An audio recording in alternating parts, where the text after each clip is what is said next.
What's up, everybody? Revolutionary greetings. My name is Nicholas Ayala. I'm here with Carlos, Karina from Telejaguar, and Miguel from Sports as a Weapon, who recently started working with us over at Anticonquista. So, just to start off the program, how you guys doing? How you guys feeling? How's the weekend going? How's it going, everyone? Muy bien, well. saludos a todos y gracias por invitarme. I'm happy to be here. Awesome. How about you, Carlos? You doing good? Yeah, all good. And I just wanted to introduce Karina properly, and thank you for coming on again, comrade. And yeah, so Karina Akri, is it Akri? Yes. Sorry, we always mess up your name. Karina Akri No, Paez is a Fine. founding member of Telejaguar Chicano Media Collective and has worked in numerous political and social justice campaigns, including NODAPL, MMIW, election integrity, and in an organizational leadership capacity toward a broad front coalition for a revolutionary political party. She has extensive experience building independent media platforms since Standing Rock, including frontline indigenous media collective Digital Smoke Signals. So yeah, thank you for coming on, comrade, and thank you, Miguel, as well. As Nick was saying, Miguel is a new addition to the Anticonquista team, and he's got an awesome podcast on that we're now also publishing on our own platforms, but he also publishes it on his own platforms, and you can look it up. It's called Sports as a Weapon podcast, and you can just Google that, and it's really awesome, like, combining politics and sports, which isn't usually done. But yeah, today we wanted to talk about AOC, the liberals, and also kind of given it's a conversation that's popping off for Latinos, Latin Americans interested in politics, and basically, we want to give our views as socialists, as radicals, I guess, and also show that we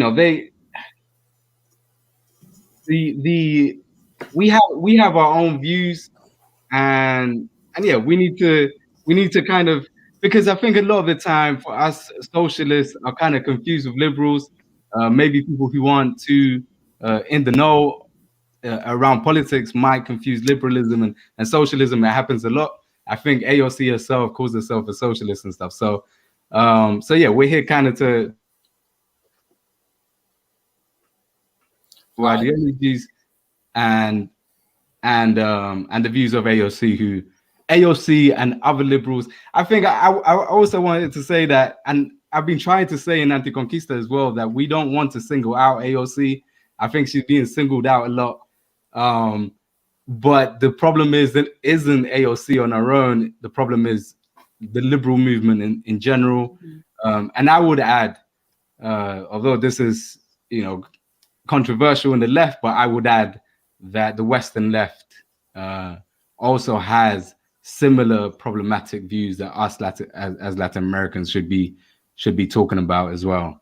But yeah, I don't know if we open it up, and Karina, maybe if you could tell us what you think, what would you say about AOC and liberal politics in general in the United States and the Western world in general? Where would you say that we differ from them? Well, okay. I think fundamentally we can identify key differences in that. First of all, what kind of revolutionary joins the establishment to protect the revolution, right? And so from that perspective, we have to go back and kind of look at the framework and the function of the Democratic Party, which is obviously divergent from what a radical political agenda would be. For example, historically, the function of the Democratic Party in the United States has been to sap and neutralize progressive energy. And so they don't call it the graveyard of progressive movements for nothing. And so in looking at this, it's imperative to look at the past 50 years of history, patterns, and structures to neutralize progressive energy. And so the function of the Progressive and the Democratic Party really isn't to change the direction of the Democratic Party. It's to lure in progressive energy and neutralize it. And we have 50 years of history in the United States illustrating how running progressives, for example, as presidents, is an effective tool for sapping this, because after every progressive runs, for example, in a presidential election, they lose, obviously, because there are structures in place to ever prevent a progressive from winning an election. And I can identify 4 of them if we want to talk about that later. But and so the imperative is to kind of what I call the scam at the center of U.S. politics. And so where we differ is that the purpose of the Democratic Party and the front or the veneer of progressive Democrats like AOC is to present a facade that there are a few in the Democratic Party that are trying to win this war, that are trying to steer a private corporation in the direction of progressive interest, which is obviously completely incompatible with any logic. And so what I call the scam of U.S. politics is, so AOC and the progressives and the Democratic Party really exists only to keep Republican right-wing policies in place. Because what they do is, okay, for example, when the Republican Party is in power, they pass all these horrible corporate policies, and then when the Democrats are in power, they don't reverse those policies, but they merely expand upon them and normalize them. And so by the time the next Republican administration is in power, they further and this is the strategy that that American politics has used to push this country further and further to the right for the last 50 years. And so where we differ is, very clear, I think, because the purpose of AOC's politics is to identify, something inherently good in this fiction of the corporate state, identify some, promote this idea that there are a few people in the Democratic Party who are young, who are attractive, who are, say all the right things for sound bites in front of now this. But the people who are supporting her are not looking at her voting record. They're not looking at where she's getting her funding. And so the thing that I always tell people is, when you have to guess what the Democratic Party is going to do, or what any Democrat is going to do, whether it's AOC, the squad, Saint Bernard of the bourgeoisie, as some people call him here now to make light of it. The purpose then is to, promote this idea that there is this window dressing of people who speak to points that oppressed people appreciate hearing, and they think that, but the irony there is that they're using all of that support and energy to further the consolidation of capital and the interest of the corporate state. And so in that sense, what AOC is doing really is using other people's pain as her shield. Because when she talks about kids in cages, when she talks about oppressed people, when she talks about, even imperialism, which she's an advocate of, but then she says something different, right? She's using other people's pain as her shield to advance her career and advance the objectives of the Democratic Party. Awesome, thank you. Yeah, definitely, comrade. And just on that point, and we said we weren't going to single out AOC, but I think it's about not singling her out, and what we're trying to do here, I guess, is not single her out, but use her as an example of how all liberals operate. Right. Yeah, not really, because we can look through. We can look through 50 years, and that's what most people don't want to do. They don't want to say what happened in 1984 and 1988 with Jesse Jackson. He's crushed by the corporate Democrats. What happens after he loses? He forms a new organization called the Rainbow Push. What does it do? It directs energy back into the Democratic Party. 1992, Jerry Brown is the other progressive. He's the other, like AOC, Bernie Sanders, whatever. He loses to corporatists. He forms an organization called We the People. Same thing. They neutralize progressive energy back into the Democratic Party. Then after him, you have Howard Dean, and it goes on and on. So we have 50 years of this, and this is what our revolution is doing. And she's obviously a big part of our revolution. After a progressive loses, they direct energy into a new organization that is designed to funnel energy back into the Democratic Party. So it's not just AOC. We can talk about 50 years of material history. Yeah, for sure. Yeah, and I know you mentioned as well, Karina, that these are people that are funded by corporations, and particularly for this particular show, we were looking into like AOC, who is she funded by, and we discovered, and it's not even very difficult to find out that she's backed by huge corporations like Amazon, Facebook, Apple, Google. Google's her main. Silicon Valley ones. Sorry, say that again.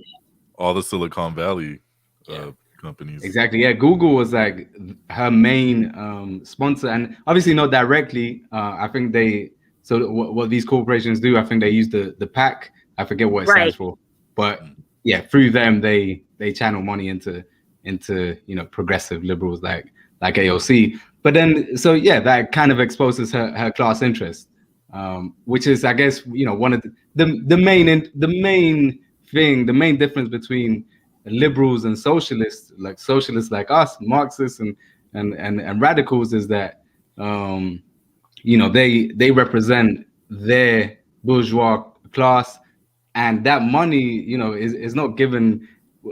The reason why she receives that material support from these corporations is because they know, and she understands that she needs to secure their interest and make sure that there's no real progress in society. Yeah.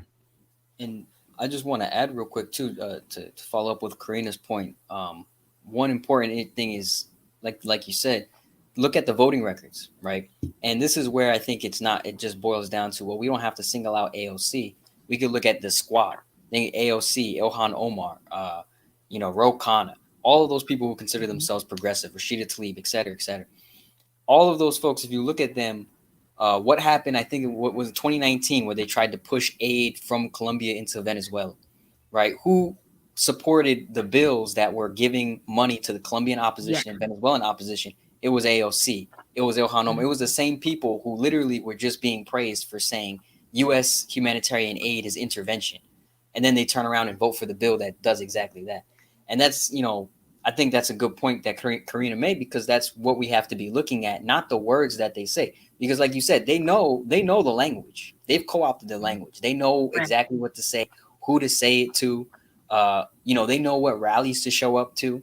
They have AOC, the Puerto Rican, coming out of New York, representing Latinas. They have Ilhan Omar, the Muslim, coming from Detroit, I believe, and she's over here talking about Muslim rights in Xinjiang in China against Uyghur Muslims. They've used identity, they've weaponized this sort of liberal identity politics in just the perfect way to co-opt every kind of movement at a moment's notice with the politician as like some sort of symbol. And it's important we point these things out, because it's true, especially for younger folks. A lot of younger folks get caught up in these politicians. Because they know how to appeal. They know how to be persuasive towards our folks, and they know how to make you feel like you're actually being listened to. But they're not actually listening to you. You can, the Met Gala was a great example. She's not, how many of y'all are going to the Met Gala tomorrow with a $30K suit or dress on, and then spending another $100K at a table or whatever? Like, it's ridiculous to think that this is the person who's going to stand up for the working class. Yeah, exactly. And I think we saw, was it you, Miguel, that shared earlier on the designer of the dress? Oh, it was. And the boyfriend, yeah. I was talking about her boyfriend, Riley Roberts. Yeah, Riley Roberts. Like, he's the lead marketer of like homebuilder.com or something. And then what he does is he's a straight capitalist. He's a marketer. And I guess the other thing he does is he works with startup companies, Silicon Valley, startup companies and help them grow their revenue with strategies. So I'm like, if they're talking about this tax the rich and they're supposedly against capitalism, why is her boyfriend literally helping startups with strategies to, make more profit, to grow revenues? So it's right there when you look it up, but like Right. Nick was saying, and how Karina's been saying, they know how to, they've co-opted this. They know how to talk. They know how to feed into people's emotions, that whole woke and top politics, and they know how to use that just in the symbolism way with even leftist politics, because a lot of people will support her. And like we started in the beginning of the show, I have at times defended her on Twitter, but not because of her politics, because there is a racism thing about it when when white people attack her that are leftists. At times, sometimes I feel like, oh, they're kind of using politics to shield their racism. So at times I have, defended her, but not on her politics. But it's her politics, her voting record just shows that she's just an opportunist, all talk. Yeah, exactly. And the other thing is that, oh yeah, this is so this is the designer of the dress, who she painted as being a black immigrant. So she's insinuating that this is a struggling designer, is the kind of image that she wants to give us. And it turns out she's actually like a millionaire business owner who has dodged taxes herself and who doesn't pay her interns. And so the contradictions are just ridiculous, Right. and they're all there. One thing that I wanted to say as well is that this isn't new. This has been a debate, like liberalism and social democracy versus socialism, for since Lenin and maybe even since Marx. But there was a debate between Lenin and Bernstein. Bernstein was like the democratic ideologue, and probably the first one, who said, you can have reforms within capitalism, and it's fine. Like we can have a socialist revolution within capitalism. You don't have to destroy capitalism. Was his point, and Lenin destroyed that argument. But for us as Latin Americans, and I always bring up Mariátegui, I think people might be tired of me bringing up Mariátegui, but Mariátegui also had a debate which we should look at. Because it's so relevant. Like the debate between Mariátegui and Aya de la Torre, and it was the same debate, reformism or socialism, and it's the same debate that we have now with AOC. What do you guys think about that? Yeah, I mean, I think it's important to look back, I think, at some of these historical debates and historical arguments, because, like you said, we see so much of this kind of repeat itself throughout history. The reformism versus revolution debate is nothing new, and it always comes back, and we always see the same thing. What we're dealing with here is not just social democrats, but ultimately social imperialists, people who want some sort of welfare reform at home, but want the same imperialism for all of our people outside, right? And we saw that with Biden. The worst thing I think I saw coming into 2021 during the 2020 elections was how many people, because of the fear, the anti-immigrant rhetoric that Trump used, created a lot of fear amongst our people, and I think reasonably so. And that caused a lot of folks to say, look, we can't allow for Trump. We got to go with Biden, because Biden's going to be the lesser of two evils, especially for the Latinos who make up a big immigrant population. Fast forward to right now, and we'll talk about this a little bit later, but now you have Biden deporting people at numbers higher than Trump ever has. And that's kind of like, I think AOC and liberalism tie back into this, because this is the politics that we're trending towards. We're going to have a Latino or a Latina as president, and they're going to be deporting more Latinos than a fucking white guy did, right? And that's going to be crazy, right? 'Cause right now, the person who is, I think, like I forget what position they are in the Biden administration, but it's a Latina, and she is basically heading the ICE and heading over the process of deportations, and she's out there defending child separation and child deportations. And so like we have our people defending this shit, right? Many of those who work in ICE are Latinos themselves. It's crazy. And this is sort of, I think, my opinion, this is the poison of liberal identity politics. It gets us, it makes us complicit in our own oppression. Exactly. It's a strategy. It's a strategy for them to recruit Latinos, Chicanos into the border patrol and stuff like that. At least from my experience being from California, that is the emphasis. They want to get brown people working for them. You know, it's also because they know we could talk. If you know Spanish, that helps them with their deportation shit. So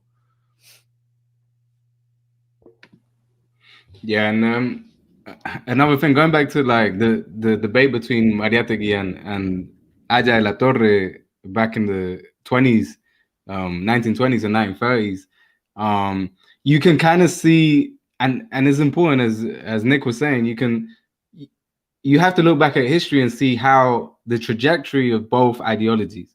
So Mariátegui influenced Che Guevara, the Sandinistas, Cuba, the more revolutionary, the movements that made more radical transformations of society. And then Aya de la Torre, a social democrat who Mariátegui had ideological beef with, inspired who? The liberal democracies that have Argentina, Uruguay, Paraguay, Costa Rica, and so on, Colombia, Peru, have followed Aya de la Torre's ideological line. So you can kind of see the different, and we can see the failures of social democracy and liberalism, whereas we can see the successes of more radical socialist ideologies. Just wanted to point that out. Yeah, I think it kind of to underscore the difference here, it's if we look very plainly at the interest of liberalism, it's going to be to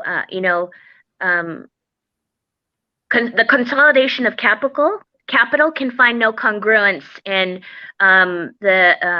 with an objective to run society for the benefit of the masses. There's no congruence there. They are diametrically opposed.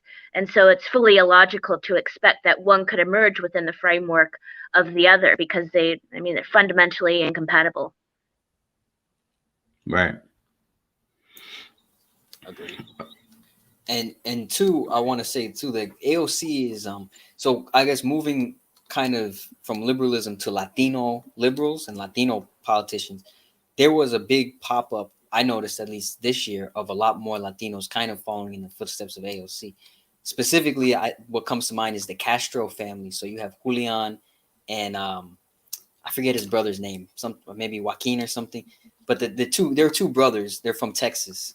I believe they're Mexican, or I think, but I'm not. Miguel's saying yeah. So yeah, the Castros, one of them is from San Antonio. The other one is like a congressperson. One of them was running for president this year. And I remember, even though they were basically run-of-the-mill liberals, like they were kind of progressive, but not even that as progressive as like Bernie Sanders or anything, but they're pretty basic liberals. I knew a lot of folks who were like, we got to vote for Julian Castro because he's Mexican, right? He's like me. He's my identity. He's a Latino. He's this and that.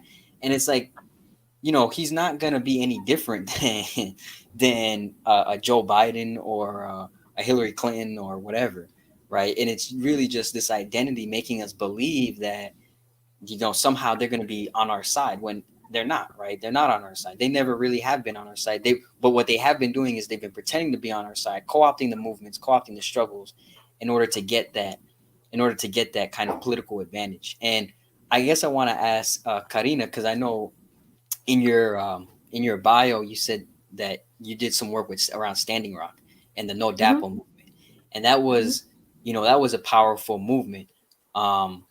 But at the same time, we saw two interesting things there. One, we saw liberals and conservatives come together to repress the indigenous movement, right? But we also saw some political actors who were trying to take advantage and make a career out of it, or like kind of propel their political career out of it. So I I want to know more about your experience there and what you saw, and how that applies to like this liberalism. Yeah, well, if we're kind of, that's an excellent point, because we're seeing the same kind of opportunism with Stop Line 3, which is the major like frontline activity happening right now for Indigenous people trying to stop Line 3. And so, yes, what happened in Standing Rock is just like the Democratic Party did 1 week ago. They sent 4 members of the squad. Well, now they've got Cori Bush. So they send people like Ocasio-Cortez. One of her talking points of this campaign was that she became woke at Standing Rock, and that gave her the drive to run and be a champion of the people and all this kind of thing. And that's really probably the most obscene type of identity politics, because what it does is you try to galvanize financial support, time, and energy of people who are, maybe well-intentioned people who will believe you, and then you use it only to do things like what she did when she was immediately elected, was, to start. First of all, they stole the Green Party's corporate New Deal language, and then her quote unquote New Deal was really just a boon for corporate interests. So it's like a corporate Green New Deal. But once so that's kind of like a gross manipulation of talking about the rights of Indigenous people. So how can she go from Standing Rock talking about the rights of Indigenous people and land back and all that stuff in front of a microphone, when on her very first day in office, literally her first day on the job, she voted to provide emergency funding for the Department of Homeland Security. And so under the Department of Homeland Security is ICE. So how do you go from running your campaign on abolish ICE, incidentally, which is something she took off her platform like immediately after she was elected, off of her website? How do you go from Standing Rock, where you're talking about rights of Indigenous people, to running a campaign on abolish ICE, to your first day on the job? She votes to provide emergency funding for the Department of Homeland Security, and ICE falls under that. So you're voting to provide funding for the thing that you said you were running to abolish.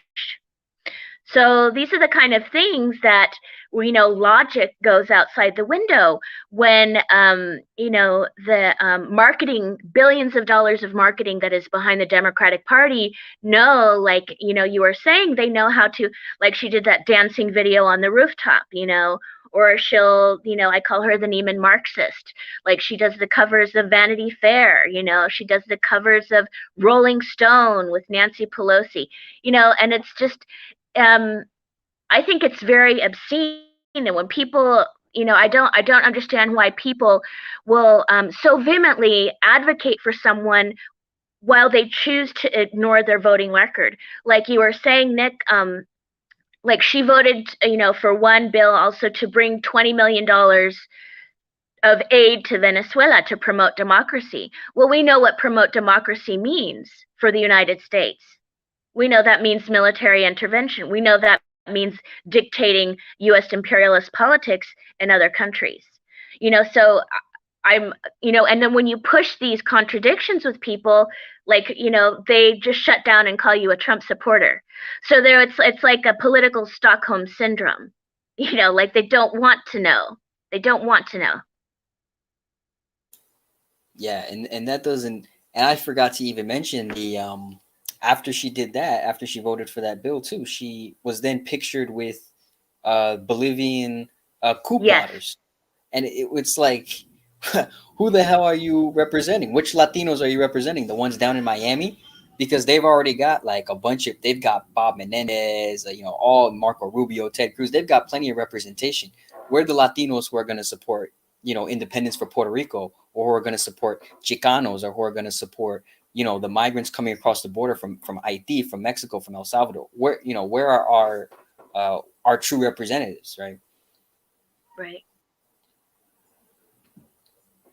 Yeah, and also like, yeah, that important part about imperialism, I think also that's one of the major things that separates us from the liberals, is that we as socialists, especially us as Latin Americans, who are people, we have a direct, we're direct victims, or our families our people are, are direct victims of U.S. imperialism, and we have AOC supporting AOC and liberals and our own supposedly Latin Americans who are in power supporting these coups and I'll say that's just one part of it. Is also like the entire economy, as we've been saying in Anticonquista, we emphasize that the entire economy of the U.S.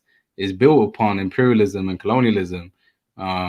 So so I guess this is a segue to talk about the left in general, the Western left in general, and I guess that I would say, and you guys, I don't know if Karina and Miguel might disagree, but I would say that there are, even though, as Miguel was saying, like the left attacks AOC for her liberalism and for her imperialism, but I would say that there are similarities in how they view the U.S.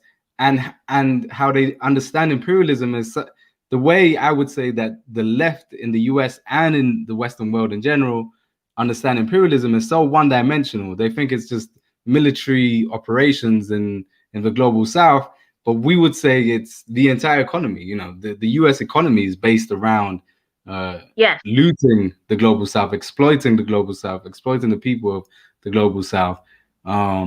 So I would say that there are some similarities because AOC focuses just on, or the liberals, I should say, the liberals in the US focus just on supposedly, bringing about better social conditions for the people. And the Western left as well only focus, I'm not going to say everyone, but a lot of the Western left focuses only on, supposedly building socialism in the US without thinking like, wait, but if we build socialism in the US and the economy is tied to the rest of the world and is exploiting the rest of the world, then what is that? What is that going to make us? Like social imperialists or?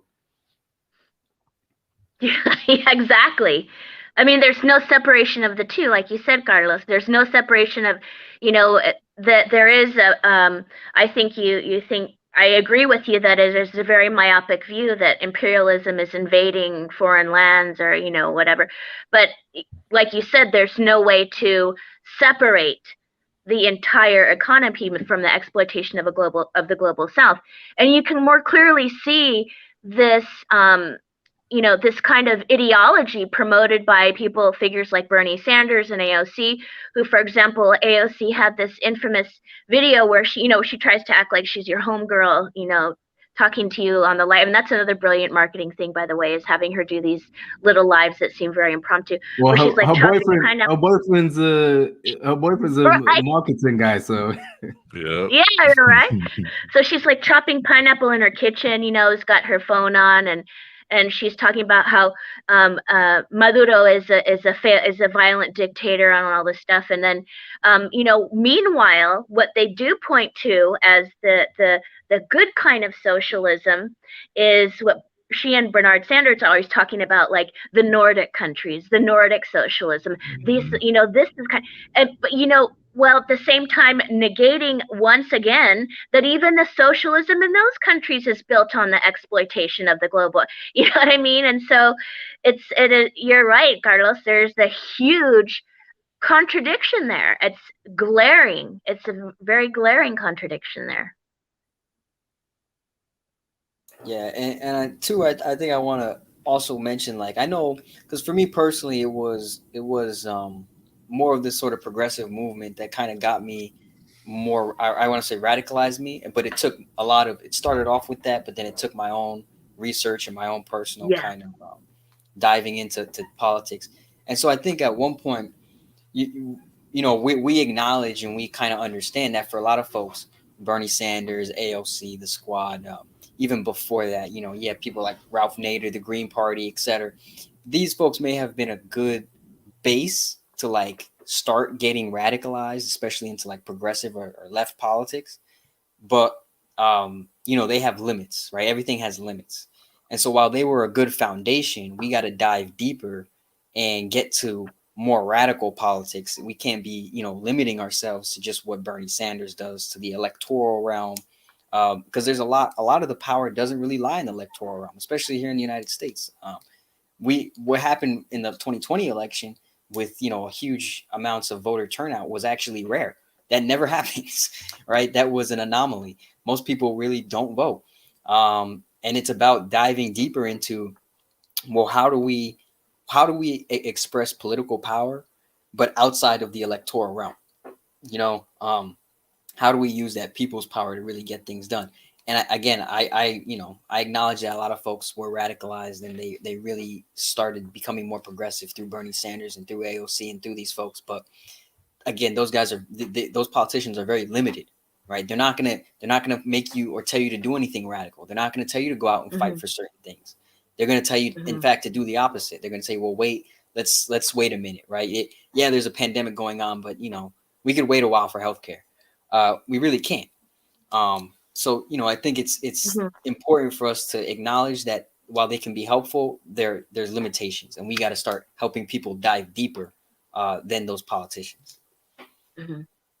I think that was a good point, you pointing out like how they're very limited in their politics, and they could be a basis for radicalization. Because I could say that about myself, even back, the last time I really believed in elections was the 2008 elections with Obama, and after that, that's when I started getting radicalized.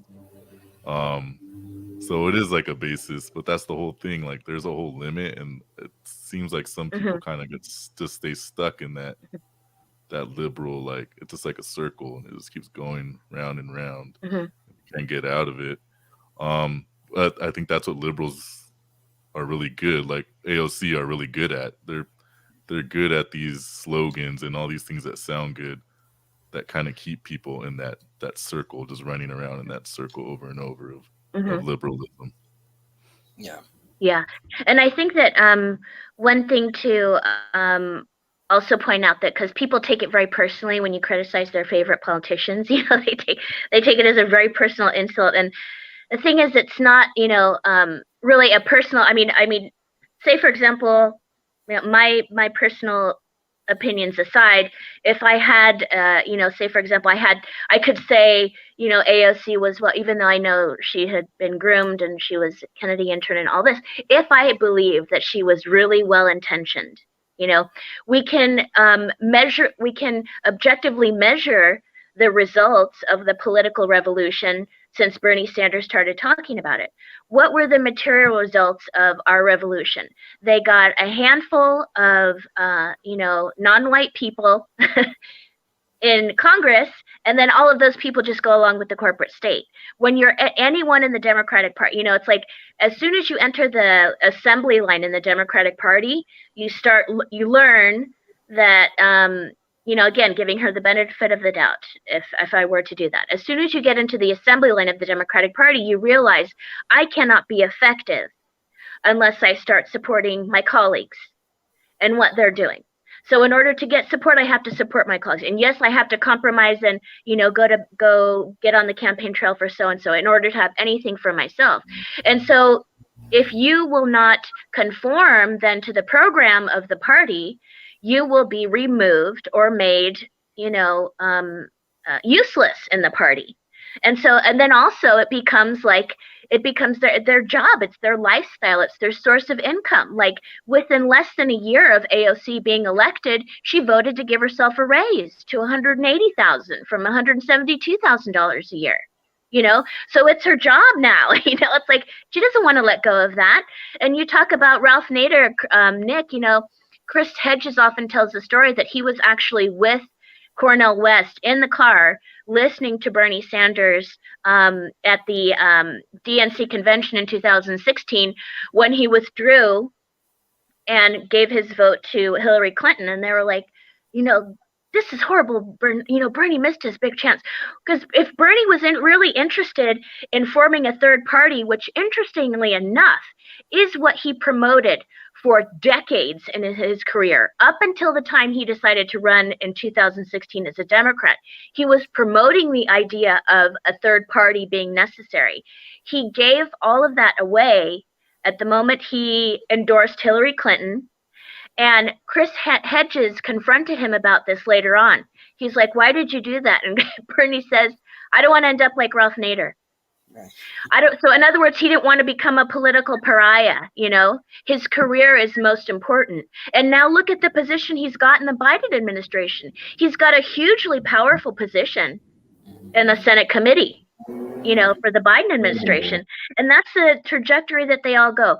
And, you know, when it's funny to consider, because there's all these people that think making phone calls and texting and all this is going to, you know, make miracles happen in a corporate boardroom that is the Democratic Party. But when you're thinking, what are the Democrats going to do? The only thing you have to ask yourself is, what do the donors want? That is the only thing you have to consider. And you will never be wrong about what the Democratic Party is going to do. Only one question. Right.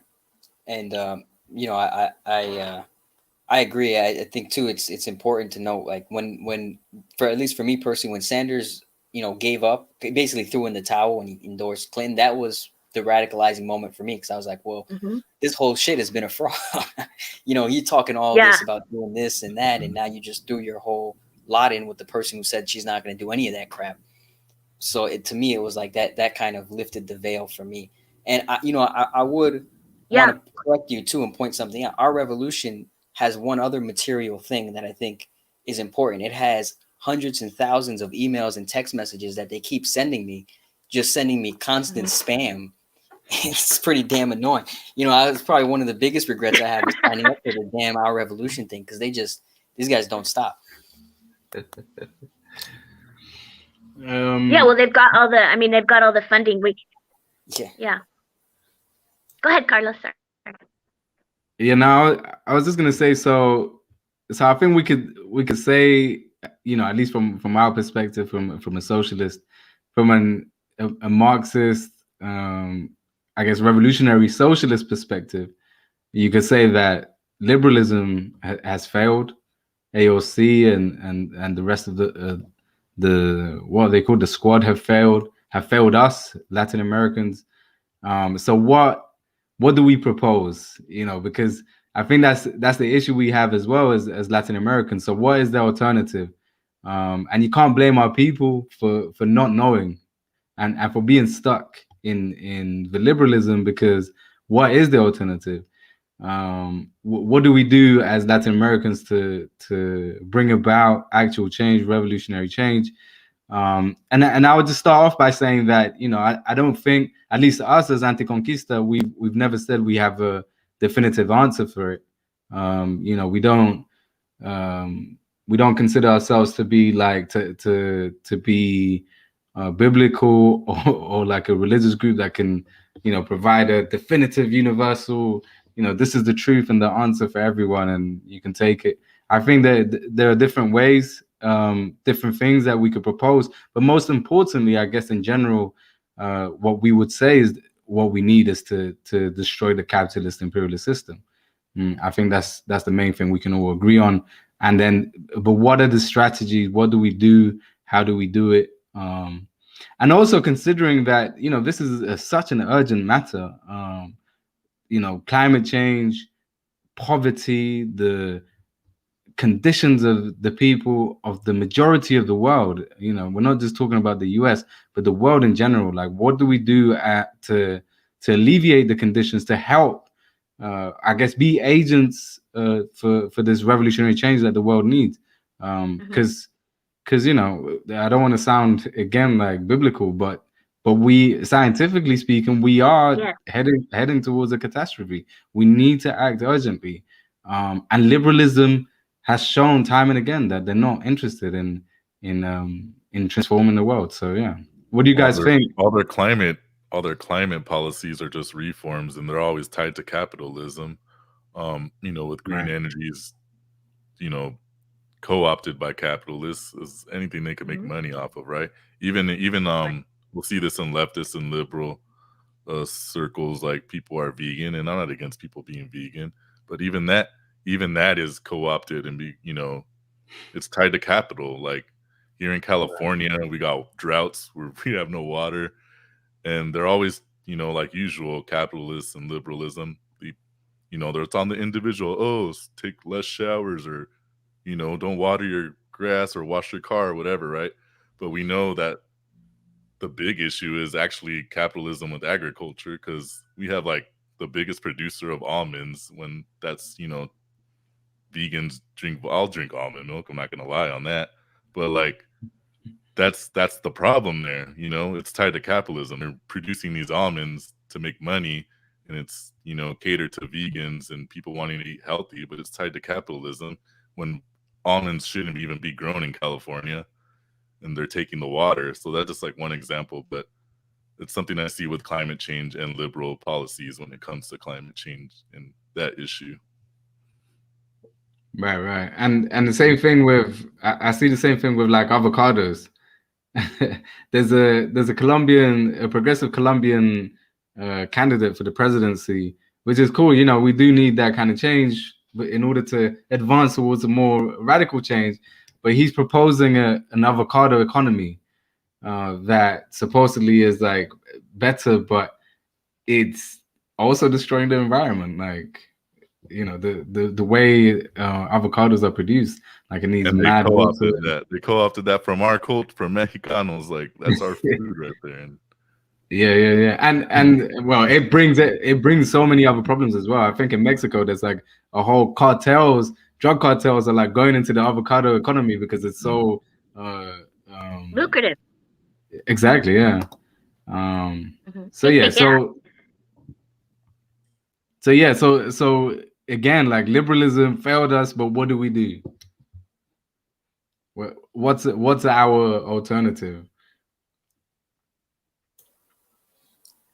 Well, I see. I can mention three things. For example, one is to continue political education, which is obviously what Anticonquista is already doing, and helping people come to an understanding that that the liberal class, including press and universities, Democrats, etc., are fully neutered in their ability to function as counterweights to the corporate state. And that is because they're unable to let go of their worship of elites and the corresponding structures of power that underlie that. So they're unable to not see something inherently good about an illegitimate white supremacist settler state of thieves and serial killers. So liberal narratives are dependent on this notion that there's something fundamentally good about the U.S. settler project, and that's a lot of the American, like the patriotism talk we had last week, that there's something fundamentally good about the U.S. settler project, and so they're unable to critique that because they won't name the white supremacy that's at its core, which renders it impotent or useless. So continuing political education, I think, is one thing. Also, building political power outside the duopoly, outside, you know, corporate parties, outside the duopoly.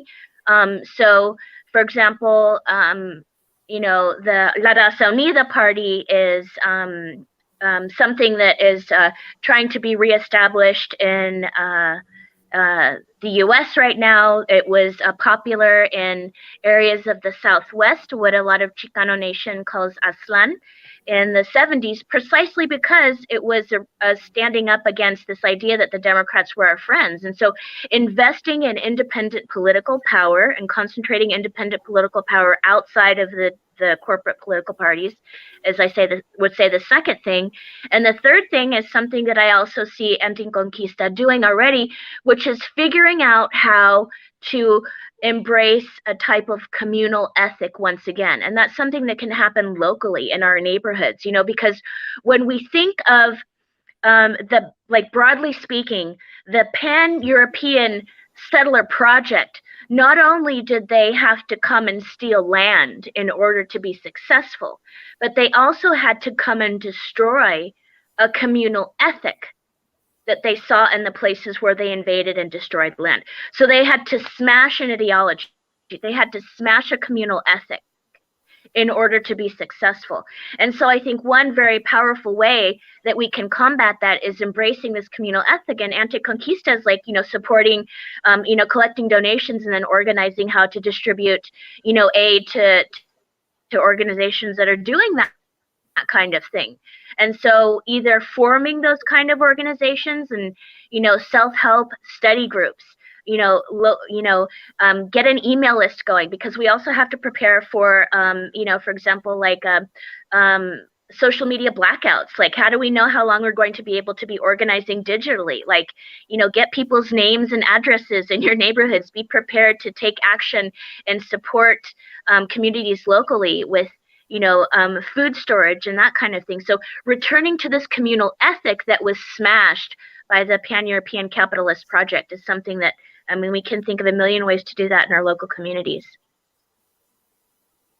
And I think that's the only way we will be able to survive, even for a short period of time. And what Carlos mentioned, like with, climate catastrophes that are coming our way. Definitely. For sure, yeah. Those are all very good ideas of what people can start to do. Like if you don't have the capacity or you don't want to build your own organization and stuff, join one, join an organization. And we at Anticonquista, we welcome people who want to help us, but we also encourage people to just join any organization that's looking for change, revolutionary change. What was I gonna say? Do you have any ideas, Miguel? So we talked about this with me, collaborating with you all with my podcast.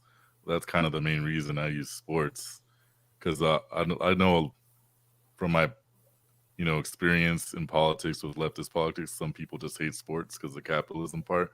But if we're trying to build mass movements, we got to go where the people are at and what they like, and kind of use that, and then use that to steer them to more politics. That's kind of my goal with my podcast. Like, it's not every episode is gonna be all like hella communist or radical, but I want to use that as a tool, because it's kind of hard to do that, but I want to use it as a tool, because people are going to listen to sports and then get more radical when they maybe listen to something like what I'm doing. And the perfect example to me, when I always look back at that with using sport, is in South Africa when they were doing the revolution against apartheid. They were using rugby and soccer, to help build mass movements with people. So I think that's like something, that's the way I kind of approached it, at least from my podcast and stuff. Yeah, that's awesome. And yeah, as Karina was saying, and we as Anticonquista, we started to support organizations within the US who are doing mutual aid stuff, providing material support for them. We also provide material support for organizations who are doing informational work as well, like for Haiti and so on.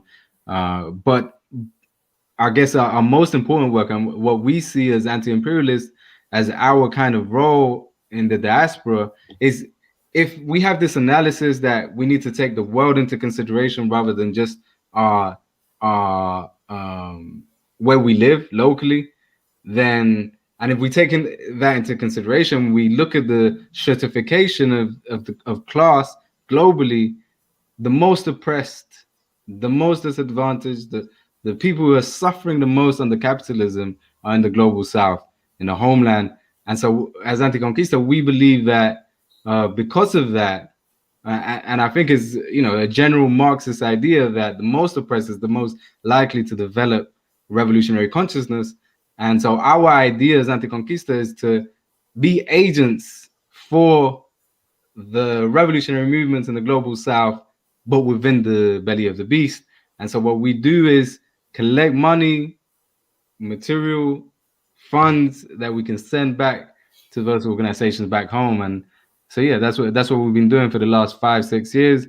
But again, like, this is the method that we found that works for us. This is what we believe is, I wouldn't say the best way, but one of the effective ways of for example, I'll give a very particular example. We raised for our sister organization, Red Condor, who we organized, around $70,000, close to $70,000, and we sent it back during the protests for Colombia. And we sent all of that money back to mutual aid organizations, to human rights organizations who were looking for the disappeared and for the people that were in prison. We funded all types of things going on in those protests, we could say that we played a part. We want to say we played the definitive part because we're not going to claim that, but we played an important part in the uprising of the Colombian people recently. So yeah, that's the kind of thing that people could start doing. And again, like we were saying earlier, there are other organizations, Karina's organization Telejaguar, that people can support, Miguel's podcast that people can support as well, and there are other revolutionary organizations like Brazo Unida, who Karina pointed out, but also Hood Communist, Black Agenda Report, Alliance for Peace, Black Agenda Report, Black Is it Black Alliance for Agenda Peace. Report or Black Alliance for Peace? Both of them. I think both of them are quite One is the journalism kind of agency, and then but many members of Black Agenda Report are also in Black Alliance for Peace. Yeah, so both of them are cool. Yeah. Hood Communists, who I think also have some kind of relationship with them. The Uhuru movement, I would say, also known as the African People's Socialist Party, I would say are really good as well. I think they're like very similar to Raza Unida, and they've got some kind of connection. Yes. So yeah, they do. So there are organizations out there that we can support, that we can build with. And if you don't like any of them, then build your own. But we need to start taking action ASAP. Agreed. Definitely. And so I think we want to probably, because we're at the 56-minute mark, so we probably want to shift over to our next segment, talking about the news. Okay. But I think this was really good. I want to give any closing statements to Karina, because I know you have to head out. But if there's any last things you want to say, anything you want to plug. Yeah, thank you. I'll close with a quote from Fred Hampton that I think of every single day of my life. And he says, we're going to have to do more than talk. We're going to have to do more than listen. We're going to have to do more than learn. We're going to have to start practicing. And that's very hard. And that's something I think of every day. So I will close with that. And gracias otra vez por invitarme. Y saludos a toda mi gente, mi raza, and everywhere. And gracias otra vez, you guys. And it was my pleasure. Thank you so much. Thank you. Thank you so much. Good one. Take care. Thank you.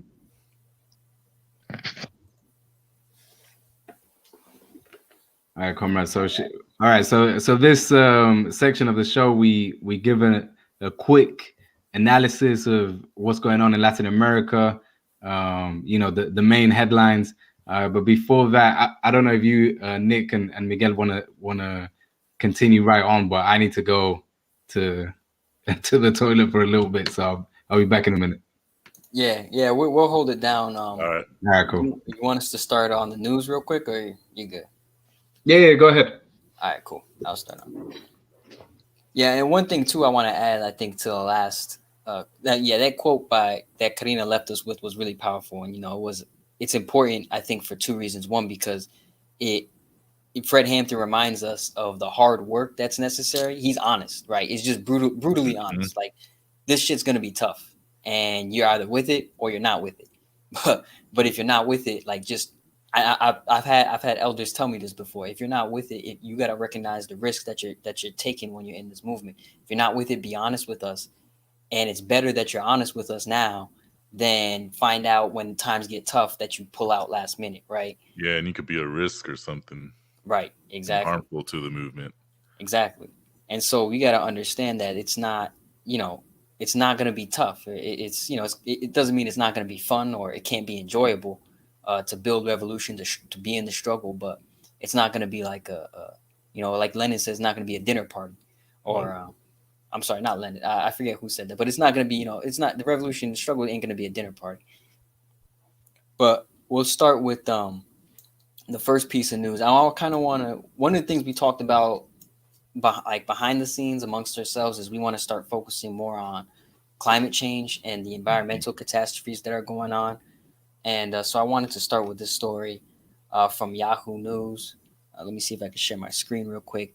It's Latin America and the Caribbean is the deadliest region for environmental defenders. So basically they found that in Latin America, the rates at which environmental activists and environmental defenders are dying is the highest in the world. And some of the countries that are the worst are Colombia, which has the highest death toll, Mexico, Brazil, Honduras, Guatemala, and Nicaragua. Obviously, we had that very serious case. If you remember back in 2016 of Berto Cáceres. I was about to say that. Yeah, Berta Cáceres, who basically was an indigenous community member from Honduras, big environmental activist, was murdered, assassinated.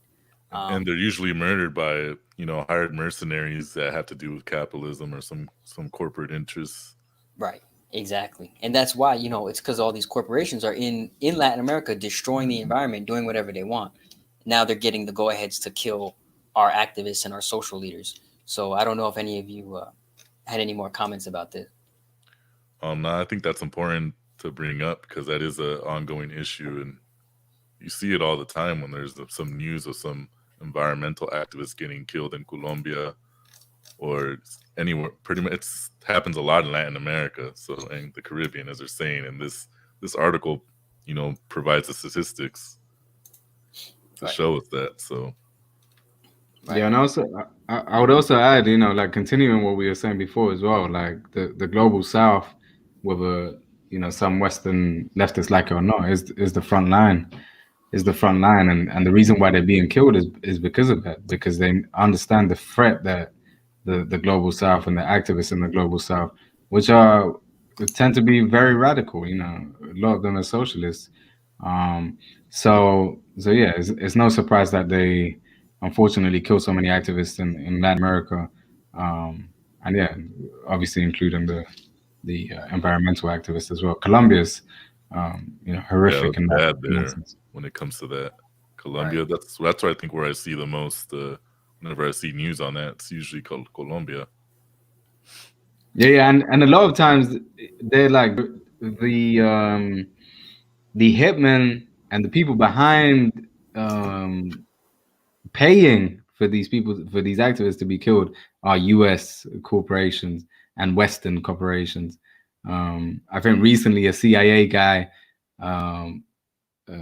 admitted, I saw an article, the CIA guy admitted to being in Colombia for many years as a hitman, direct hitman, taking out union leaders, taking out activists who would meddle with U.S. business. Yeah. And then even when we look at the history of U.S. coups in Latin America, when we see Guatemala, when they, it was for freaking bananas, Right. So the next headline we have here is going over to Cuba. Two things. Cuba is seeking World WHO approval for two of its vaccines, the Abdala and the Soberana vaccines. And both the vaccines have over 90% efficiency. So, once they get international approval, they can start actually shipping it to other countries and plan for mass distribution. And the second headline on Cuba is that the draft, there's basically a draft of Cuba's new family code allows for same-sex marriage as well as same-sex adoption.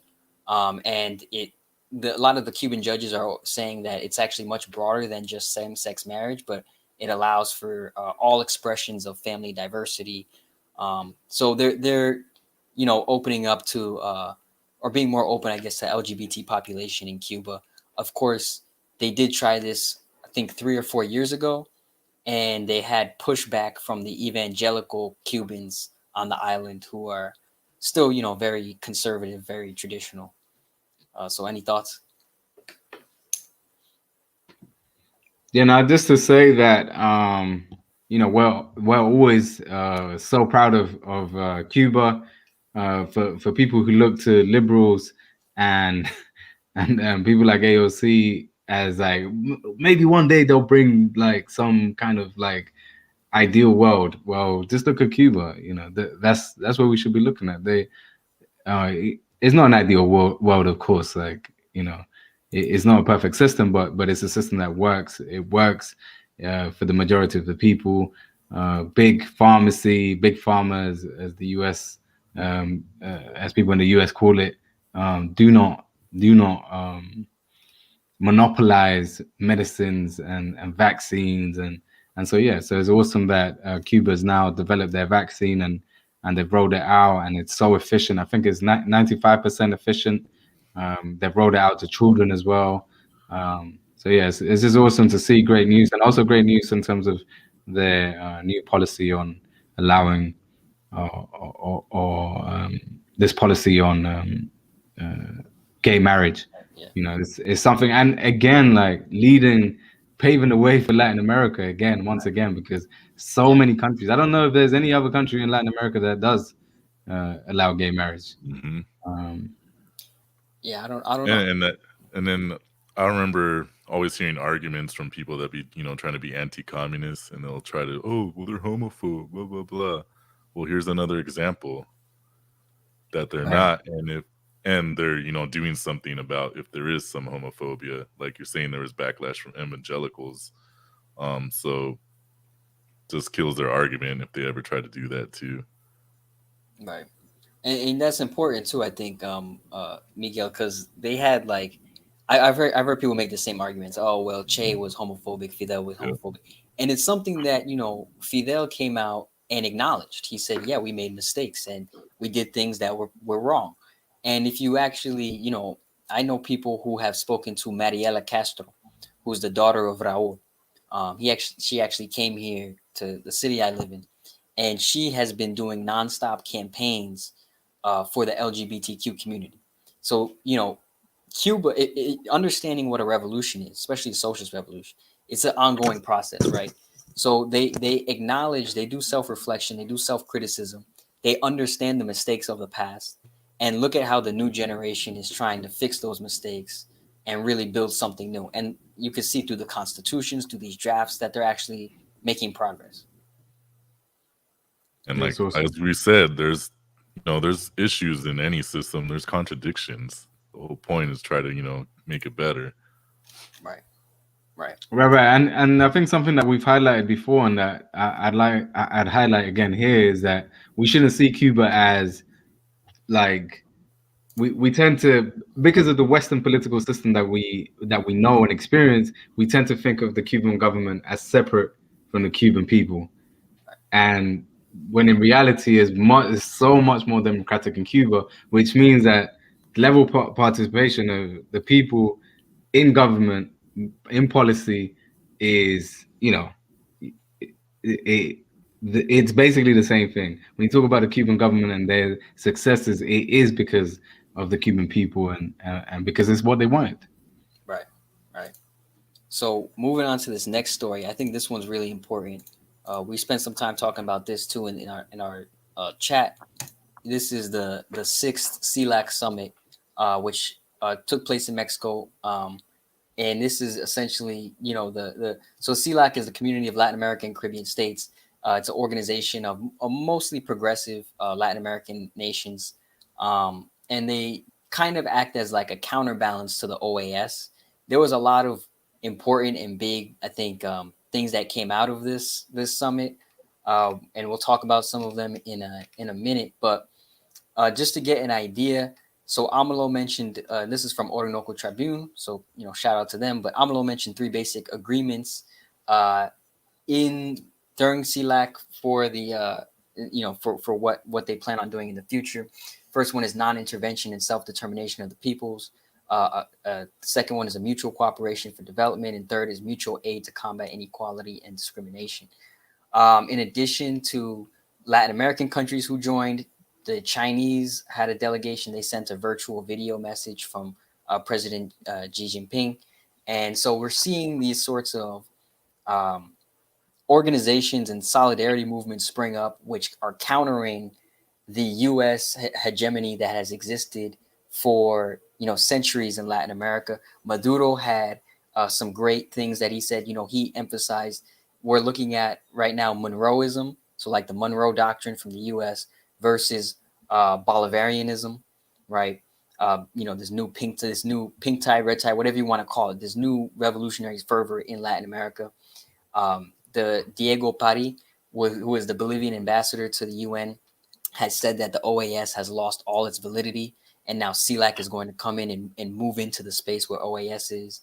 And so you have a lot of very strong statements coming from progressive Latin American leaders. I think this summit was extremely important. They think they haven't had it in like 5 years. So this is the first one in 5 years. This was a huge thing. And I think, a lot of discussions, a lot of good points. What are y'all takes on this? I would say that no, go ahead, Miguel. Just want to say quickly that I said it in our chats, but I think it was important that it was hosted in Mexico, because a lot of times Mexico is very careful because they don't want to anger the U.S. So I want to point that out. I think it's cool. It's important that it was hosted in Mexico. Mm-hmm. Yeah, and I think the AMLO and the Mexicans did piss off the U.S. with I think during Independence Day. When was it, on Thursday? The 15th. 16th. Yeah.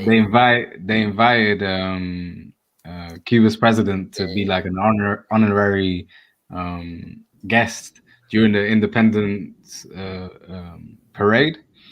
So I think there was a lot of people, obviously liberals and the right wing, pissed off that AMLO had done that. But yeah, it's a good sign. Again, like we're always like critical of AMLO and stuff, but also recognizing the some of the stuff that he does that is progressive and good for Latin American and Latin Americans. I would also point out that during the CELAC meetings, did you not see that Maduro had a bit of a back and forth with the Paraguayan president? Yeah, I did hear about that. So yeah, because the Paraguayan, so Paraguay, when this new president came in, I think in 2019, recognized Guaido over Maduro, saying that Guaido was like the legitimate president. So Maduro, according to this guy, the Paraguayan guy, Maduro is not the legitimate president of Venezuela. And so Maduro, during the meeting, he was like, like kind of it to his face, like, you know what, like if you want to have a debate about democracy, let's do it. Let's do it, and let's do it publicly. Let's do it respectfully, but let's do it, like, challenging him. And the most ironic thing is that this guy, I forget his name, the president of Paraguay, this neoliberal right-wing neocolonialist, was being, is hanging by a thread in Paraguay because the people want him out. The way that he's handled coronavirus in Paraguay has been disgraceful. There's been like mad protests since like March or May.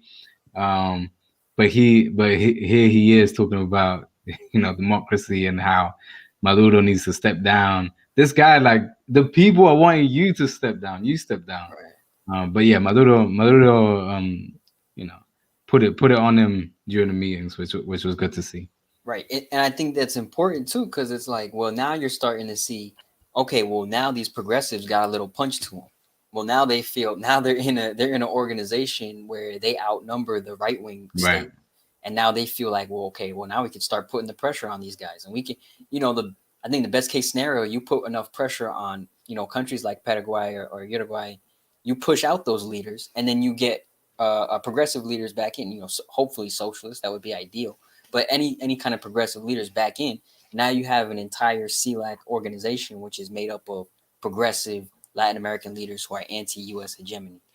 And I think the other thing I want to point out about CELAC, and some people kind of mentioned this in the comments already, was that Nicaragua, the Nicaraguan foreign minister, kind of came out. He had some harsh words for Argentina, who has been kind of Argentina recently, I think about a month ago or a few weeks back, took out its ambassadors and its diplomats from Nicaragua, saying that they are, repressing the potential opposition, and that they're not free and having fair elections, whatever.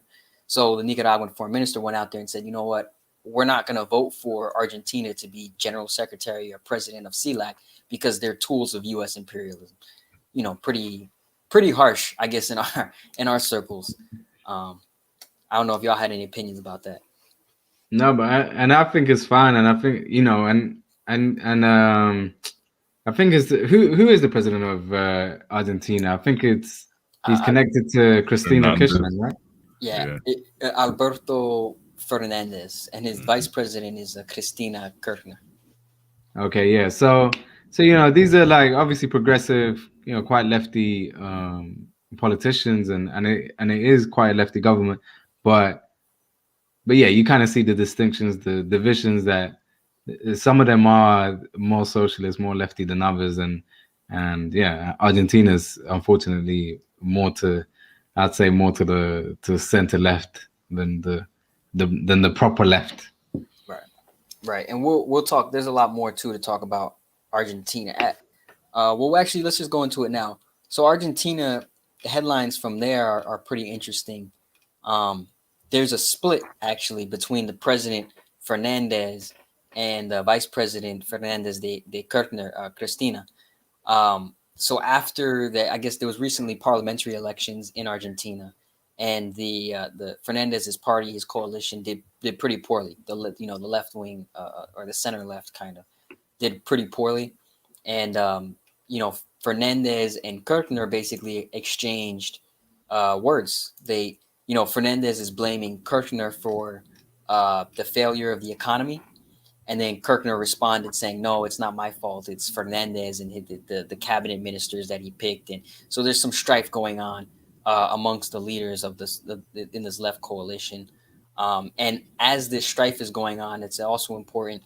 The next headline is that tens of thousands of people have been marching in the streets in Argentina for jobs and more food subsidies. One of the protesters is quoted as saying, "I am not for or against the government. We want to work and we want factories." So the people really don't care who's in power. They just want to see, material benefits for them. They want to see something positive. What are y'all thoughts? Well, these protesters are, they're asking for the basic things. They want food. They want better jobs. And so it goes to very basic needs that the worker wants, right? And so they don't really care. Well, I'm sure they might care, but this beef going on between the president and the vice president is just in a way a distraction. While these people are, struggling to get food subsidies and better jobs. And I think, didn't we quote? I think Victor put a quote here in our little notes from a protester, and he just said, quote, "I am not for or against the government. We want to work. We want factories." Yeah. Yeah, exactly. And I would just also add, like, again, going back to like the general theme of this show, which is liberalism. This is what you get. This is what you get with liberalism. If this is what you want, good presentation. They'll say good shit. They'll say they're gonna do good shit. But in reality, like if you don't demand a radical socialist transformation of society, a revolutionary transformation of society, this is what you're gonna get. There's very professional, very sharp politicians who will offer you the world and not really do anything. Right. And unfortunately, that's what we've seen in Argentina. And yeah, hopefully, I'm not too sure what the alternatives are in Argentina, but hopefully they can push it further to the left and demand. I know Cristina Kirchner did do quite well when she was in power. She did bring about some needed reforms, but hopefully they can do what they did in Venezuela, which was pressure their leaders so that they go further and further to the left. And the further you go to the left, the better conditions you're gonna get. Yeah. Right. And then someone just has pointed out in the comments, these are some austerity measures. These are what these people are protesting for, right? They want food, they want jobs. And then looks like the IMF is involved in all this. Right. Saying that President Fernandez is, there to negotiate with the IMF loans. So, when the IMF is involved, that's bad. It's neoliberal right there. Right. Yeah. And it goes back to our general idea, I guess as anti-imperialist and as third worldist, that we, as a people, as a homeland, Latin America needs to de-link from the global capitalist system. It needs to become more independent. It needs to become more self-sufficient, not depend on the IMF, not depend on trading with the imperialist powers, because this is the shit we get. This is what happens. And again, also to do with climate change as well. It benefits us in terms of our economies if we become more independent, if we de-link from the global capitalist system. But it also makes us more ecological, more, it makes us look after the environment better. I know that's what happened in Cuba when the Soviet Union fell. It wasn't their plan, but they were forced to kind of rethink their economy, and because of it, becoming more self-sufficient, they also became more environmentally conscious and so on, as well as providing the basic necessities for the people. So that's what we need: decolonization and independence. Right. So moving on to the next story, there's a lot of like big things that happened this week in Latin America. This one comes out of El Salvador. There was massive protests around the bicentennial of the Declaration of Independence of the Peoples of Central America. So that basically marks 200 years since basically the anti-colonial fight against Spain and the liberation independence that Central American people got from Spain. So on that day, there was, I think it was September 15th, massive protests in El Salvador against the new Bitcoin law that was implemented by Nayib Bukele. And, the Bitcoin law, essentially, we've talked about it before. It just makes Bitcoin a legal currency along with the US dollar in El Salvador. They've also created this thing called a digital wallet called Chivo. And now they have like these like Chivo ATMs and like all these things. And during the protest, people were going to like these little Chivo things that are like ATM. I don't know what exactly they were, but they were like sort of like ATMs. People were burning them, destroying them. It's because it's madness to think that a country where a large portion doesn't even have access to the internet, or doesn't even have enough to buy any of this cryptocurrency, is going to be able to actually utilize this in any meaningful way. It's kind of, I imagine for a lot of people it's scary because you just tied their income to a very volatile currency, which goes up and down with, every single day. So it makes sense. The protests were massive. I could try to see if there's any images of them, but while I'm looking for that, you guys can talk about it. What's your thoughts? Now we've been seeing we've seen this brew up for I think since we started Nuestra. I think since we started the show, we've been seeing this brew up. This guy bringing in like these like portraying himself to be this like progressive guy who's gonna modernize the country. So yeah, we saw it coming. Yeah. B shit scenario. I love this sign right here. B shit scenario. Nada que celebrar. And 200 years of the same shit. So. I've been seeing articles from the US, and they'll be talking about the whole Bitcoin thing in El Salvador, and they're like, oh, well, we're gonna see what happens. It's a test of Bitcoin. See if other countries start doing it. So they're already thinking of El Salvador, thinking of our people, of Latin America. Oh, it's a testing ground for this. So that was something that like stuck in my mind when I was seeing these articles. They're just like, oh, it's a test. It's kind of like it's a game, Yeah, it's fucked up because you're right. They treat it like a game, but it's people's lives at stake, which is why they're in the streets right now, demanding that this be taken away. But yeah, no, and it also shows the courage and the bravery of our people. You always see Latin Americans at the forefront of they don't let. I mean, they might be repressed, but they're not stupid.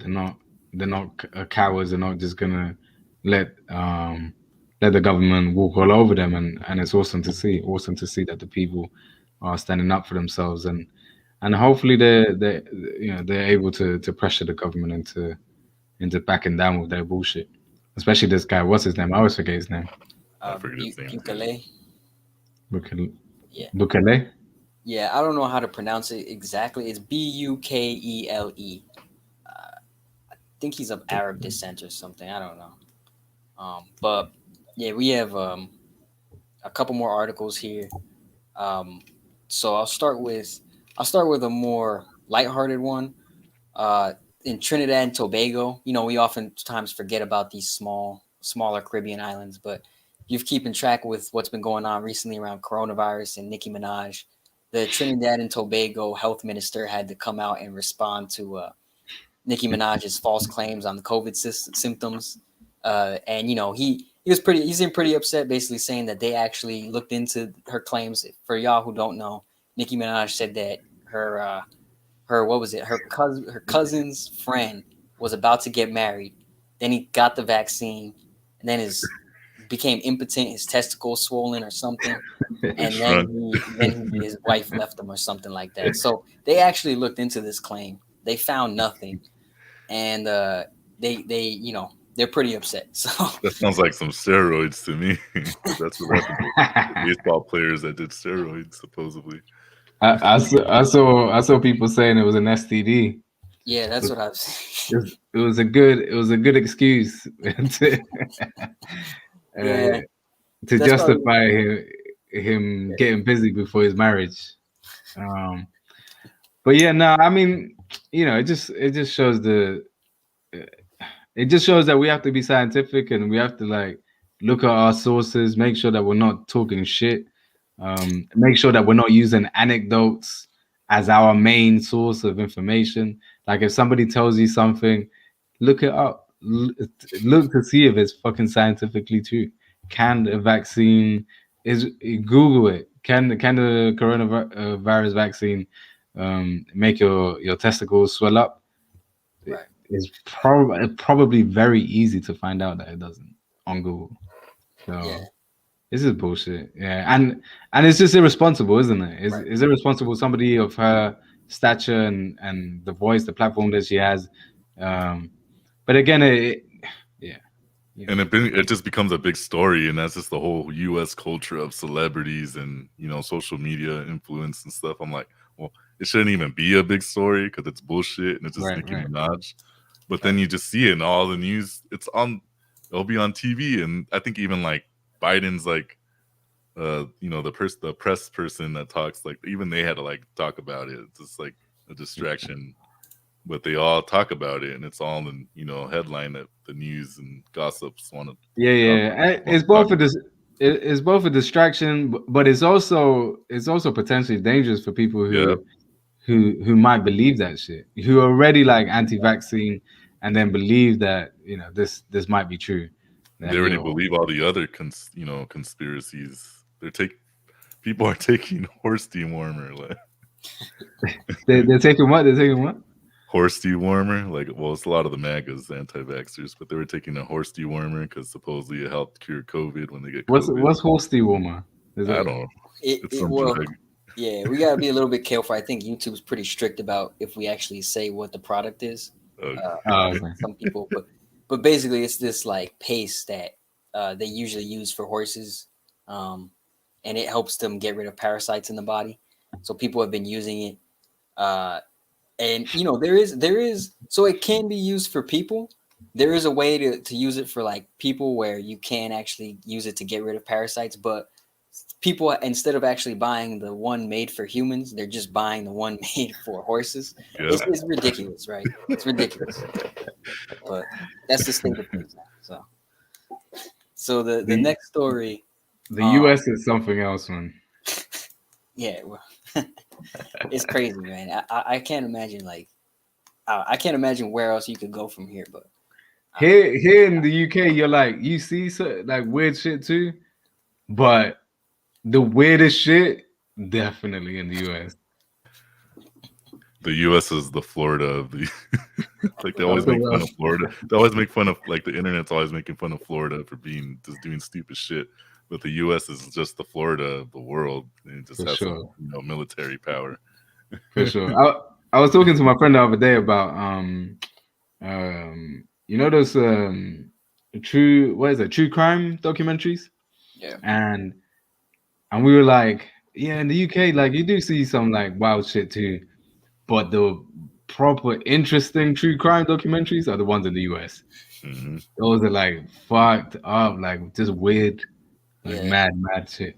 There's so many shows on that, and then that's like a big thing in podcasting is like those crime podcasts. Yeah. It's crazy.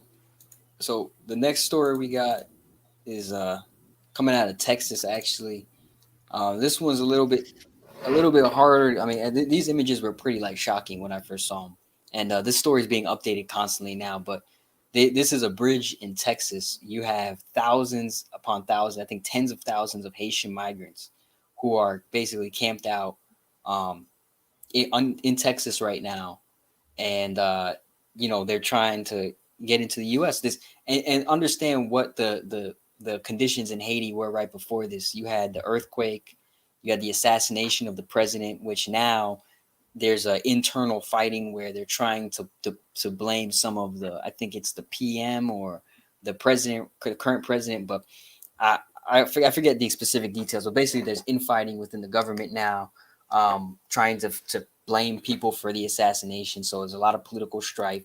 So it makes sense that given everything that's going on in Haiti, you have these, massive amounts of refugees and migrants coming in. But this is the border crisis that I guess the liberals and the conservatives keep talking about. In my opinion, it's not a border crisis; it's a humanitarian crisis started by the U.S. And this is essentially like these are the conditions right now. You could see that what the U.S. has done, and I was reading this today, this morning before the show. The U.S. it's closed off a section of the U.S. Mexico border. This section near where they're camped out at. It's closed off that section. It's going to start basically having flights out of the U.S. I'm not sure to where, but they're going to start packing hundreds and hundreds of refugees and migrants into these flights just to get them out of the U.S. as fast as possible. So yeah, this has become a militarized zone in Texas. Isn't it illegal? Isn't it illegal to not that the U.S. respects international law, but is it not illegal to deport people who are seeking asylum? Well, I guess for the U.S., their claim is they're not seeking asylum. If you want to seek asylum, there's a process. You have to submit paperwork. You have to do this and that.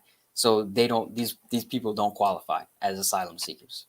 I guess you're the law guy now, Nick. But as I understand, like, as soon as if you reach a certain if you reach a country and you basically if you reach a country and you just say I want asylum, by international law you have to let them in. You have to let them. But of course, the US, it happens here in Europe as well. The UK sends back. I think if I remember correctly, very recently, some migrants crossed the border from France, not the border. They crossed the channel from France, and in boats, in little what do you call them? Blow up boats. Oh, like and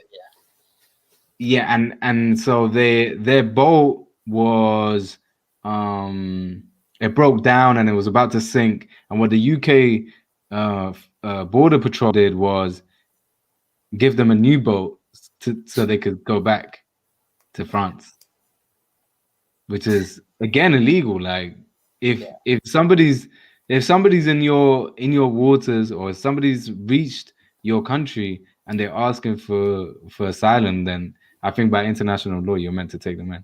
But again, these people don't respect laws. Yeah. I'm in the laughing. U.S. Go ahead. Oh no, I was gonna say I was laughing because I can't even imagine the U.S. Border Patrol giving them new boats. I imagine them just leaving them there. and just saying, well, whatever happens, happens. That the U.S., like when Mexicans try to cross the border, and they always say, well, it's not they use that, whatever they use to deny them the asylum claim, when technically it's illegal, as they're saying. But it's something very common that they do with Mexican migrants when they would try to claim asylum. Yeah, they make the asylum process very difficult because they know, like you said, Carlos, that it would be illegal technically to deny asylum, but they don't call them asylum. They don't refer to them as asylum seekers, or you can't qualify as someone who's seeking asylum. Refugee. And the other thing is, and again emphasizing that the US and the West in general are the ones that created the conditions for them to have to flee their countries, whether it's economic, because I think that's when they try to they try to investigate whether they're economic migrants or whether they are refugees, like fleeing violence and stuff. So I think they're more likely to allow them to stay if they can prove that they're fleeing violence or that their life is in immediate danger. But our view is that whether they're economic migrants or whether they're being persecuted violently, it doesn't matter, because the US, the imperialist nations, the West in general, have created the conditions in Haiti and in the rest of the global South for people to have to flee their countries. Yeah, and that's part of the trouble too. What you mentioned is that the legal process makes it so that you have a bunch of people who they can't afford attorneys, they can't afford lawyers to go represent them in immigration court, and a lot of them, when it comes to Haitians, a lot of them are speaking Creole, they're not speaking English. And even I was talking with a friend who's doing a lot of work on the U.S.-Mexico border right now. He's from California.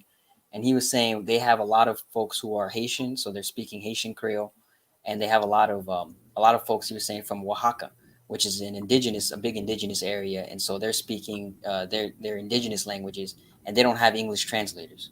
So now, if they need to file paperwork or go to court, they can't get representation, they can't communicate, so they can't even make a case for themselves to be asylum seekers. So the bureaucratic process in the U.S. is made so that people fail, right? It's made so people fail. So that's the story on Haiti. There's one last story I want to cover. This is going to be in Puerto Rico about tomorrow. September 20th will mark 4 years since Hurricane Maria in Puerto Rico, which left 3,057 Puerto Ricans dead. The damage from Hurricane Maria cost about $90 billion. But since 2017, the U.S. or Puerto Rico has only seen $16 billion. So 71% of the money that was meant for rebuilding has just never reached most of the communities and most of the organizations. Still to this day, a lot of people are living with tarps as roofs. Some communities, depending on how far you go outside of the major cities, have few schools, few hospitals. So the situation is pretty dire, especially given the pandemic. As one person put it, Puerto Rico is facing 3 crises. The first one being still rebuilding after Hurricane Maria. The second one being the COVID-19 pandemic, and the last one is just the economic crisis that's been around since years, since decades, really. So, any thoughts on that?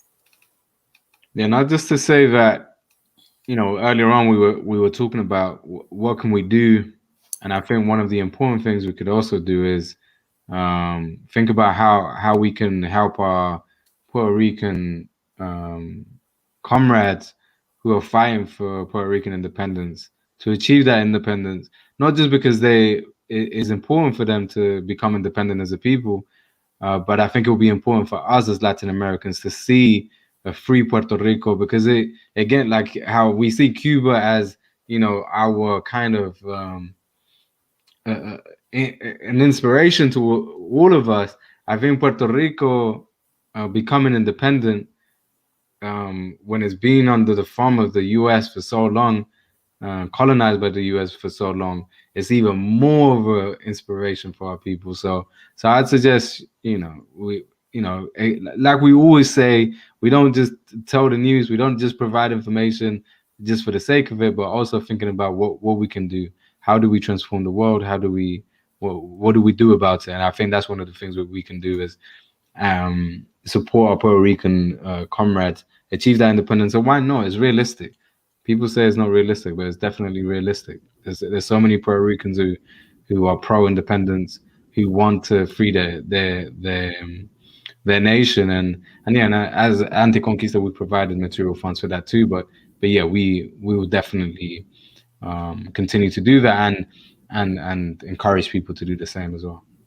Yeah, as you said, there's a lot of Puerto Ricans that want independence from the U.S. because there's been those times where they've tried to make them into a state, and a lot of the people have rejected that. Right. But like you're saying, if let's say if Puerto Rico got there, and if they actually got their independence, that would be a big blow to U.S. empire and the U.S. because, in a way, since it's been it's been under control of the U.S. for so long, it's like a different state, right? So it's like if one of the 50 states became independent in a way.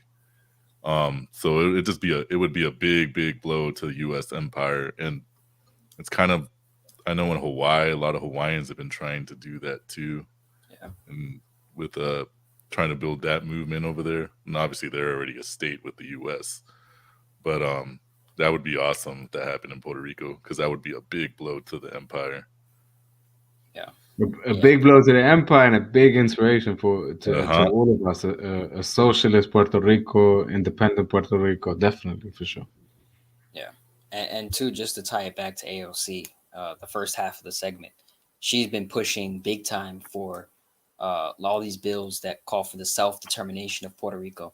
And if you read the bill, it's literally just saying, well, we're going to give Puerto Rico the option to become a state or remain a territory, whatever it wants. And there's no option for independence. So, with this liberalism and with, people like AOC, you're going to see they'll take the movements and they'll water it down to fit whatever capitalist or imperialist narrative that they need. But that's the last story for today. That's the last headline. So if y'all want to add anything, if y'all want to talk about or just remind folks what we talked about in the first half of the segment, have any closing statements, feel free. Do you want to go, Miguel? I just want to say I think it was important we had this conversation, especially the first segment with Karina, and we talked about liberalism and AOC, because it's something that we do need to talk about. Because this whole week with the whole AOC thing, spent too much energy on it, more than I wanted to, debating people. I was debating a lot of progressive friends who would make the argument, well, they're trying to say that AOC will kind of have help in building like a mass movement, but she hasn't helped anything since she got elected. And you saw that I guess that craze for her when she got into her, got elected. But from what I've seen, from what she does, she's just, like you're saying, the liberals will take that movement and push it towards the Democrat agenda and keep it there. So I just want to say this. It was good that we had this conversation. Yeah, thanks, comrade. And yeah, and like we've been emphasizing this the whole show, but again, to re-emphasize that we need to, we do need to understand the differences between liberalism and revolutionary socialism, but at the same time, it can't just be about understanding. It has to be about, okay, I understand, but what the hell are we going to do? What the fuck are we going to do? It's urgent. It's an urgent situation. It's an urgent situation for the world in terms of climate change, but it's also an urgent situation in terms of human suffering, oppression, the conditions that the majority of the people in the world live in are horrendous, and we need to both educate ourselves about it and do something about it. And yeah, so as we always say, support Anticonquistas, join our Patreon. But if there's other organizations out there that you much prefer, we're and we're linked up with those organizations too, and we encourage people to support those too. Right. So that's going to be our program for today. Thanks everyone for tuning in. Thanks everyone for watching and sticking with us this whole time. Please like, share the video with family, friends. We need more folks, paying attention to this stuff, getting educated, and just more support in general, because oftentimes a lot of these videos get drowned out by, liberal or mainstream media that gets kind of, it just tells you to go vote for AOC and shit like that. We're telling you actually really critically think about these things and critically think about your decisions. And plus, all your support that comes to us is going back to Latin America. It's going back to people who are actually on the front lines of the struggle, or who are supporting those who are on the front lines of the struggle. So we're doing, important work in terms of redistributing material resources to those who really need it. So thanks everyone for tuning in. Have a good weekend. Hope y'all stay safe. Thank you, comrades. Thank you. Later, comrades.